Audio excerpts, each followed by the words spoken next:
नमस्कार दोस्तों, स्वागत है आपका स्टडी स्टेशन चैनल पर। आज हम सीखेंगे एमएस एक्सेल के बारे में जो माइक्रोसॉफ्ट ऑफिस का एक बहुत ही उपयोगी टूल है।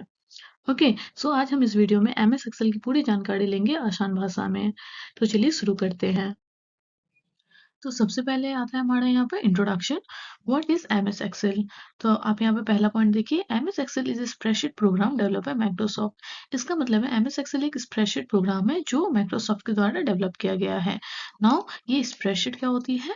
स्प्रेडशीट एक डिजिटल शीट होती है जिसमें बहुत सारे रो एंड कॉलम्स होते हैं और जिसमें हम डेटा को फिल कर सकते हैं। Okay, now second point, it is a part of Microsoft office suit. जैसे हमारा माइक्रोसॉफ्ट वर्ड होता है, जैसे हमारा माइक्रोसॉफ्ट पेंट होता है, वैसे ही माइक्रोसॉफ्ट के अंदर एमएस एक्सेल भी एक हिस्सा है। Okay, now third point, use to store organise and analyse data. इसका मतलब है माइक्रोसॉफ्ट एक्सेल एक स्प्रेडशीट प्रोग्राम है। यह हमें डेटा को स्टोर करने, ऑर्गेनाइज करने और एनालाइज करने में मदद करती है। ओके, अब नेक्स्ट है how to open MS Excel. हम एमएस एक्सेल को कैसे ओपन करेंगे? तो यहाँ पर दो मेथड है। आप यहाँ पर देखिए मेथड वन, ठीक है, यूजिंग द स्टार्ट मेनू। हम स्टार्ट मेनू से कैसे इसको ओपन करेंगे, पहले हम इसको समझते हैं। तो पहला स्टेप है यहाँ पर click on the start button. हमें स्टार्ट बटन पर क्लिक करना है जो कि कहाँ रहता है, located at the bottom left corner of your screen. हमारे कंप्यूटर स्क्रीन पर लेफ्ट कॉर्नर पे रहता है और आजकल के कंप्यूटर में मिडिल में भी रहता है। ओके, नाउ सेकंड पॉइंट है type Excel in the search box. जैसे ही आप स्टार्ट बॉक्स में क्लिक करोगे एक सर्च बॉक्स अपीयर होगा, उसमें आपको क्या लिखना है, एक्सेल। जैसे ही आप एक्सेल लिखोगे तो सर्च हिस्ट्री खुलेगी। उस सर्च हिस्ट्री में से आपको एक्सेल में क्लिक करना है और जैसे ही आप उस एक्सेल पे क्लिक करोगे वैसे ही आपका क्या होगा, एमएस एक्सेल ओपन हो जाएगा। ओके, अभी मैं इसके बाद आपको वो डेमो भी करके दिखाऊंगी सो दैट आपको क्लियरली समझ आएगा। तो यहाँ पे मेथड टू है यूजिंग रन कमांड। ओके, आप कैसे रन कमांड की मदद से भी एमएस एक्सेल को ओपन कर सकते हो। तो सबसे पहले क्या करना है, with the help of keyboard आपको विंडोज प्लस आर को क्लिक करना है। ओके, वैसे जैसे आप क्लिक करोगे वैसे एक आपका रन डायलॉग बॉक्स ओपन होगा। उस डायलॉग बॉक्स में आपको एक्सेल लिखना है और एक्सेल लिखते ही आपको प्रेस करना है एंटर। जैसे ही आप एंटर प्रेस करोगे एमएस एक्सेल ऑटोमेटिकली ओपन हो जाएगी। तो चलिए मैं इसको प्रैक्टिकल करके दिखाती हूँ आपको। जैसा कि मैंने आपको बताया एमएस एक्सेल ओपन करने के दो मेथड है। तो मैं पहला मेथड पहले बताने जा रही हूँ। तो सबसे पहले आपको क्या करना है, स्टार्ट बटन पे क्लिक करना है। ये आप देख सकते हो, ये है स्टार्ट बटन। आप देख सकते हो यहाँ पे जैसे मैंने एरो लाया है यहाँ पे आपको स्टार्ट शो हो रहा है। ओके, हम यहाँ पर क्लिक करेंगे। यहाँ पर क्लिक करते ही हमें यहाँ पर सर्च बॉक्स खुलेगा। इस सर्च बॉक्स में हमें सिंपली एक्सेल को टाइप करना है। एक्सेल टाइप करते ही हम क्या करेंगे, हम इस पर क्लिक करेंगे सर्च रिजल्ट से। और ये करते यहाँ पर बहुत सारे टेम्पलेट्स भी दिखेंगे लेकिन हमें ये ब्लैंक वर्कबुक को चूज करना है। तो आप देख सकते हो इस तरीके से आप एमएस एक्सेल को ओपन कर सकते हो। ओके, नाउ अब मैं दूसरा मेथड बताऊंगी। तो देखिए इसको मैं क्लोज कर देती हूँ। तो दूसरे मेथड के लिए आपको क्या करना है, with the help of your keyboard आपको विंडोज बटन और विंडोज प्लस आर को एक साथ क्लिक करना है और यहाँ पर देखिए आपको यहाँ पे एक्सेल टाइप करना है, सिंपली एक्सेल। एक्सेल टाइप करते ही आपको ओके क्लिक करना है और देखिए ये ऑटोमेटिकली क्या हुआ, एक्सेल आपका ओपन हो गया। और आपको यहाँ से ब्लैंक चूज करना है और आपका एक्सेल ओपन हो जाएगा। ओके, जब हम एमएस एक्सेल को ओपन करते हैं तो कुछ इस तरीके का हमें दिखता है और इसी को हम एमएस एक्सेल का इंटरफेस कहते हैं। ओके, तो इस इंटरफेस में हर किसी का कुछ ना कुछ नाम है और उसका कुछ ना कुछ फंक्शन है। तो यहाँ पर देखिए, जैसे कि आप यहाँ पर देखिए ये, इसे हम कहते हैं टाइटल बार। ओके, वैसे ही आप यहाँ पर देखिए इसको हम कहते हैं क्विक एक्सेस टूल बार। इसको हम कहते हैं एक्टिव सेल, जहाँ पे हम क्लिक करके रखते हैं उसको हम एक्टिव सेल कहते हैं। ये जहाँ पर हमारा नंबरिंग होता है इसे हम कहते हैं रोज। जहाँ पे हमारा अल्फाबेट्स होता है उसको हम कहते हैं कॉलम। ओके, उसी तरीके से यहाँ पे बहुत सारे फीचर्स हैं। तो चलिए हम इसे एक एक करके समझते हैं। सो एमएस एक्सेल के इंटरफेस में बहुत सारे कंपोनेंट्स होते हैं और जिनका फंक्शन अलग अलग होता है। तो सबसे पहला है हमारे यहाँ पर टाइटल बार। ये टाइटल बार क्या होता है, display the name of the current workbook. ये क्या होता है, ये सबसे ऊपर होता है जो हमें वर्कबुक का नाम और एक्सेल का नाम दिखाता है, जैसे बुक वन। आप यहाँ पर देख सकते हैं इसे हम टाइटल बार कहते हैं और यहाँ पर एक डिफॉल्ट नेम दिखा रहा है बुक वन और एक्सेल के नाम से। जब तक हम किसी फाइल को सेव नहीं करेंगे तब तक यहाँ पे ये डिफॉल्ट नेम ही दिखाएगा। सपोज जैसे हमने यहाँ पे कुछ अपना काम करा इस वर्कशीट में, तो इसमें क्या होगा, जो भी हम काम करेंगे उसको हम सेव भी करेंगे, तो आफ्टर सेव हम जिस भी नाम से सेव करेंगे वो हमारा यहाँ पे शो होगा, ठीक है। सो नेक्स्ट है हमारा रिबन। रिबन क्या होता है, ये टाइटल बार के नीचे होता है, इसमें कई सारे टैब होते हैं। ओके, सो रिबन में क्या होता है, बहुत सारे टैब होते हैं, जैसे कि आप यहाँ पे देख सकते हो, इसे हम रिबन कहते हैं। इसमें बहुत सारे टैब है, like home, insert, page layout, formula, data, review, view, help. Okay, तो ये क्या है, हमारा रिबन टैब है। ओके, नाउ नेक्स्ट है हमारा टैब्स। और ये रिबन टैब्स के अंदर बहुत सारे क्या होते हैं, अलग अलग ग्रुप होते हैं, जैसे कि होम टैब में क्लिपबोर्ड, फॉन्ट अलाइनमेंट, मतलब अलग अलग चीज होते हैं। आप जिस भी ग्रुप में क्लिक करोगे यहाँ पे, जिस भी टैब में, तो इसके अंदर आपको बहुत सारे ऑप्शंस मिल जाएंगे। जैसे देखिए यहाँ पर होम टैब में क्लिक है, तो इस होम टैब के अंदर आप देख सकते हो, यहाँ पर ये फॉन्ट के लिए दिया हुआ है, यहाँ पे फॉन्ट को चेंज करने के लिए दिया गया है। सो यहाँ पे आपको बहुत सारे ऑप्शंस मिल जाएंगे हर टैब के अंदर। ओके, नाउ नेक्स्ट है क्विक एक्सेस टूल बार। ये आप देख सकते हैं, ये यहाँ पर होता है, इसे हम क्विक एक्सेस टूल बार कहते हैं। ओके, इसका मेन काम है, ये हमें ज़रूरी बटन्स को देता है जो हमें जल्दबाजी में यूज़ करने में बहुत हेल्पफुल होती है। ओके, नाउ है नेक्स्ट है नेम बॉक्स। ये क्या है, show the address of the active cell.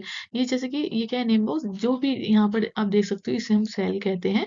तो जहाँ पर भी हम क्लिक करेंगे उसे ही हम एक्टिव सेल कहते हैं। और ये जैसे आप इस पे क्लिक करोगे तो ये हमें इस सेल का एड्रेस भी शो करेगा। ओके, नेक्स्ट है हमारा फॉर्मूला बार। ये फॉर्मूला बार क्या होता है, डिस्प्ले और allow editing of cell content and formula. ये फॉर्मूला बार होता है, आप देख सकते हो यहाँ पर, इसे हम फॉर्मूला बार कहते हैं। ये हमें बेसिक फॉर्मूला को शो करता है और हमें फॉर्मेटिंग के ऑप्शंस देता है। नेक्स्ट है वर्कशीट एरिया। आप देख सकते हो, इसे हम वर्कशीट एरिया कहते हैं, जहाँ पर हम कुछ भी काम कर सकते हैं। और ये बहुत सारे रो एंड कॉलम्स को मिलके बनता है, और ये एक एक बॉक्स बनता है। इस बॉक्स को हम ग्रिड भी कहते हैं और सेल भी कहते हैं। ओके, नाउ रो हेडिंग। रो हेडिंग क्या होता है, यहाँ पे देखिए एक साइड नंबर्स है, इसे ही हम रो कहते हैं, और ये एक साइड क्या है, हमारे अल्फाबेट्स है, इसे हम कहते हैं कॉलम्स। तो हमारा जो स्प्रेडशीट होता है, इसमें बहुत सारे रो एंड कॉलम्स होते हैं। ओके, नाउ है शीट टैब। ये क्या होता है, use to switch between different sheet in the workbook. आप यहाँ पे देखिए, यहाँ पे ये क्या है, शीट 1 लिखा है, ठीक है, ये पहला शीट है। वैसे आप यहाँ पे प्लस करोगे तो शीट 2 जनरेट हो जाएगी। ओके, तो आप एक ही वर्कबुक में बहुत सारे शीट बना सकते हैं। ओके, हम एग्जाम्पल के से समझ सकते हैं, जैसे आपको किसी स्कूल का आपको रिजल्ट मेंटेन करना है, तो सपोज मैंने एक क्लास 5 के लिए ये एक वर्क एक्सेल शीट बना लिया।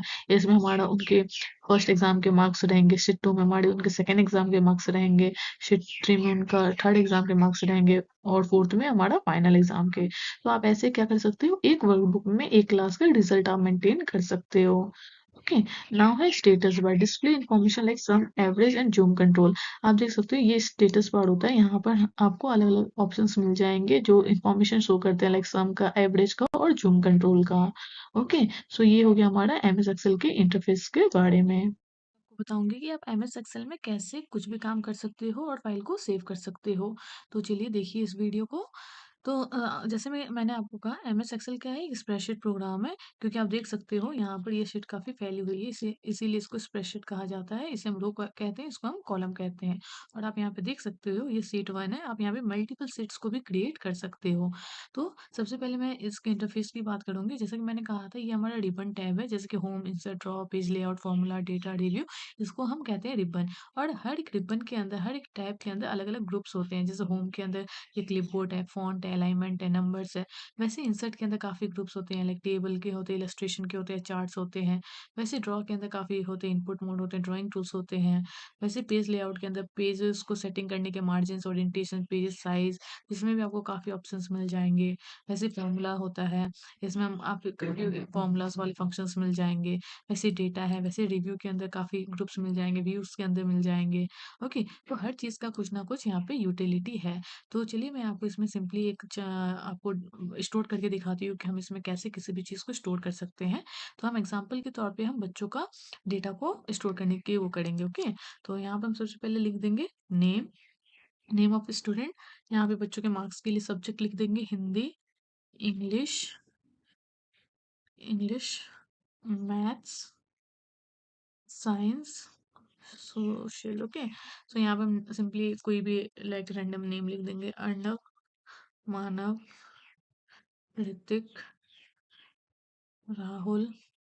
ओके, इस तरीके से हम यहाँ पे बच्चों के नाम एंट्री कर सकते हैं, बच्चों के मार्क्स को एंट्री कर सकते हैं। ओके, तो यहाँ पे जैसे मैंने कहा कि डिफरेंट डिफरेंट शीट्स को क्रिएट कर सकते हैं, तो इसकी यूटिलिटी क्या है अब?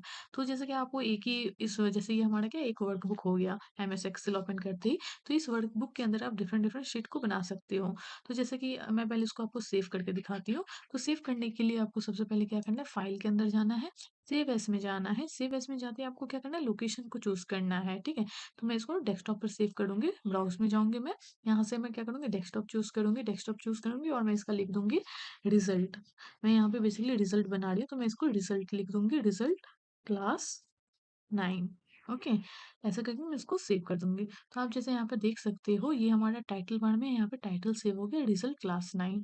ओके, तो अब मैं इसमें क्लास 9 का रिजल्ट बना रही हूँ, इसका मतलब ये है। तो मैं यहाँ पर लिख दूंगी शीट 1 को रीनेम करके मैं यहाँ पर लिख दूंगी फर्स्ट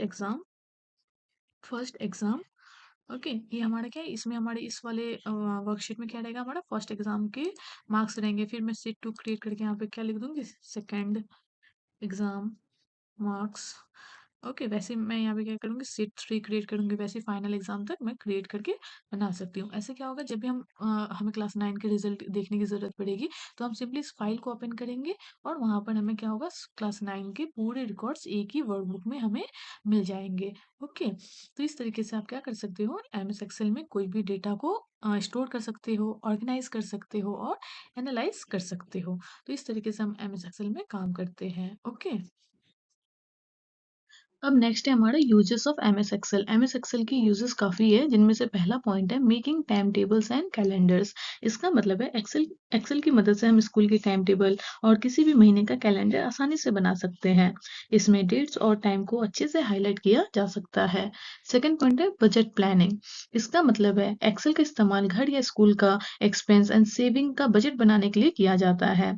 हम इसमें इनकम, एक्सपेंस, सेविंग को जोड़ घटाकर आसानी से देख सकते हैं। थर्ड है हमारा अटेंडेंस रिकॉर्ड। इसका मतलब है एक्सेल में स्टूडेंट का अटेंडेंस का डेली रिकॉर्ड किया जा सकता है। एक्सेल से पता चल जाता है कि कौन सा बच्चा कितने दिन स्कूल आया है, कितने दिन नहीं। ओके, नाउ नेक्स्ट है हमारा डेटा एनालिसिस। इसका मतलब है एक्सेल की हेल्प से हम बहुत सारे डेटा को छांटने, जोड़ने और समझने का काम कर सकते हैं। जैसे एग्जाम के नंबर्स का एनालिसिस कर सकते हैं। ओके, एक्सेल की मदद से हम इजीली कोई भी डेटा को एनालाइज कर सकते हैं। नेक्स्ट है हमारा क्रिएटिंग चार्ट्स एंड रिपोर्ट्स। इसका मतलब है एक्सेल में डेटा से ग्राफ और चार्ट बनाया जा सकता है, जिससे रिपोर्ट बनाना काफी आसान हो जाता है। Okay, so thanks for watching. आज के लिए इस वीडियो में इतना ही। अगर आपको ये वीडियो पसंद आया तो प्लीज़ लाइक कर दें, शेयर कर दें, कमेंट कर दें और प्लीज़ चैनल को सब्सक्राइब कर दें। ओके, मिलते हैं नेक्स्ट वीडियो में। Thank you.